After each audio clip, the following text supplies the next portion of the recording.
Yeah మొన్న మీరు 'girl friend' cinema చూసారు గదా! మ్యాట్నీకి ఒక్కదానికే ఎళ్లారు గదా! మరి అసలు దాని మీద మీ ఒపీనియన్ ఏంది? అబ్బాయి పర్స్పెక్టివ్‌లో, అమ్మాయి నిజంగా పర్స్పెక్టివ్‌లో. ఓకే. అబ్బాయిలు బయట అలానే ఉంటారు.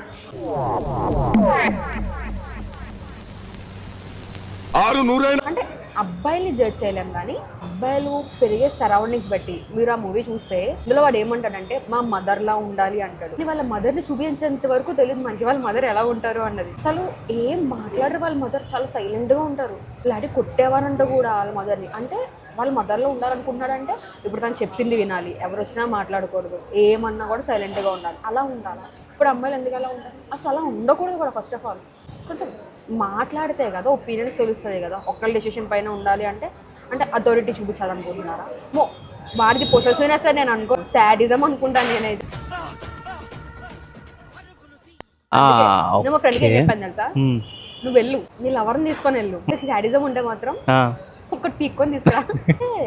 ఐ ఫెల్ట్ లైక్ ఏమో అబ్బాయిలు అలా కూడా ఉంటారు. ఇప్పుడు జనరేషన్ అబ్బాయిలు అలా తక్కువ, కానీ ప్రీవియస్గా అయితే అలానే ఉండేవారేమో.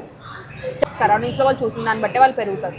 మనకు ఇప్పుడున్న అబ్బాయిలు ఎవరు అదే. తక్కువ, అలా ఆ! ఎవ్వరు లేరు. సినిమాలో వాడికి కావాల్సింది గర్ల్ ఫ్రెండ్ కాదు, ఆట బొమ్మ కావాలి.